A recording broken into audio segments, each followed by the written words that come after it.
Wow, guys, John Fetterman just made a massive announcement. The Democrats are stunned.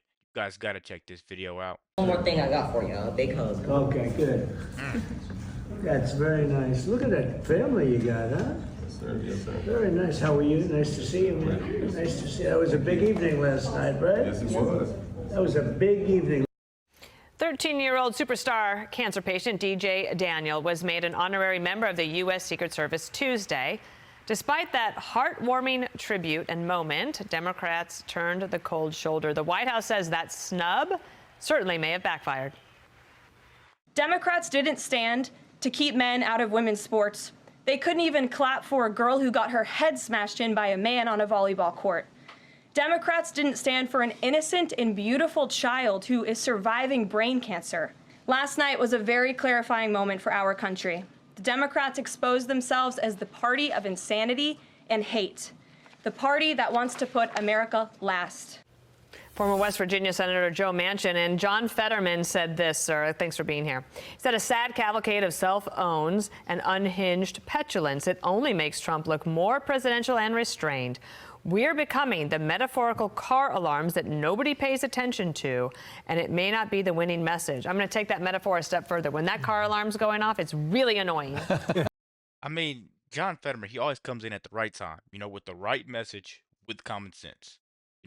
That's really good to come from a Democrat because he understands that there's a desperate need for change. And that's all we've been wanting.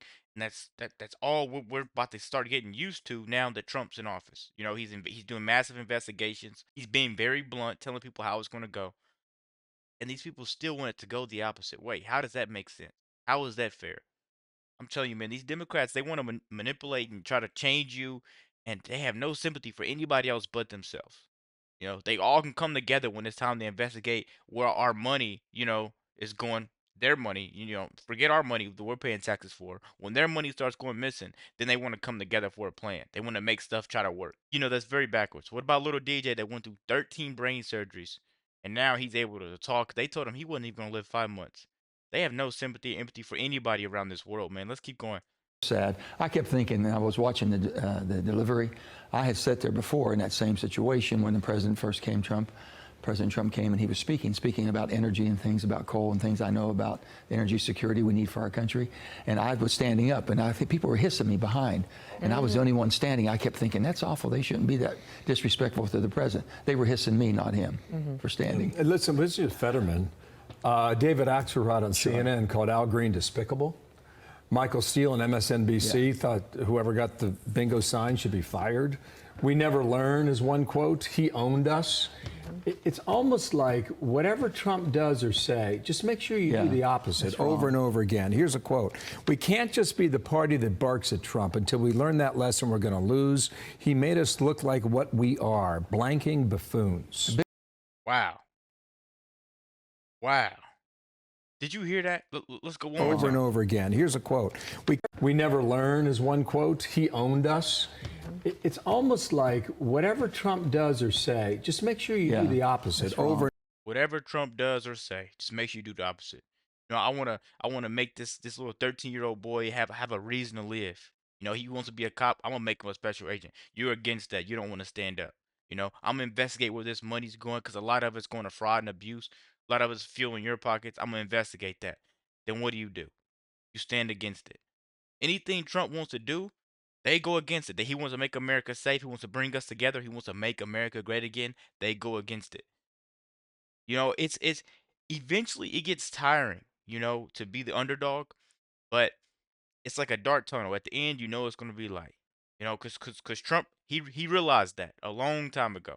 When everybody's betting against you, that gives you a reason to live. They give you a reason to fight harder, because once you get those wins, they just feel that much better. When everything's given to you, like Kamala Harris, if she was to win presidency, it wouldn't be worth anything, because they essentially gave it to her, rigged it up. This election was too big to rig. Trump won. He came out on top. Like, come on, man. It's way better when it's this way, when everybody wants to be against you. I wish it was the opposite way, but deep down inside, I'm glad it's not. Let's keep going, guys. And over again. Here's a quote.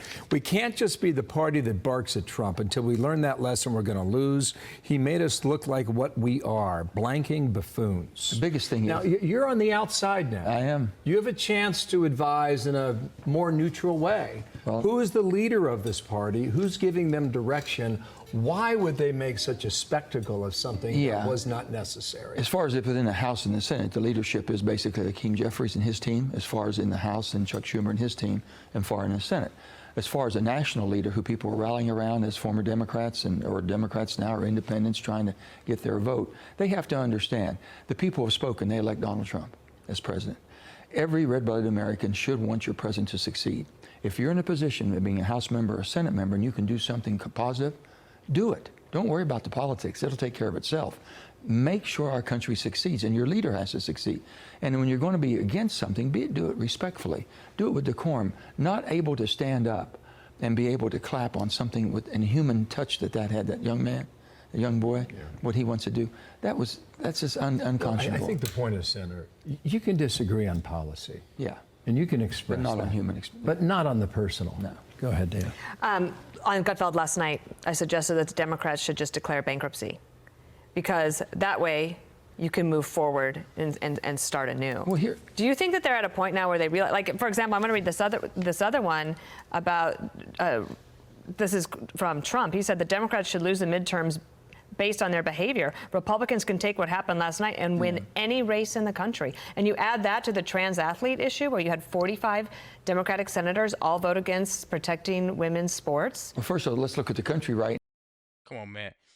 Come on, man. All of them voted against protecting women's sports. Dude, how would you feel if your daughter wanted to get involved in boxing or something like that, and then my son, that's been doing it all his life, knocks her jaw off her face? It just wouldn't be fair, and it wouldn't make sense. The Democrats need to file for bankruptcy. What do you guys think about that? Please let me know down low in the comment section. Be sure to like, comment, subscribe if you're new. And as always, let me know what you react to. We're out.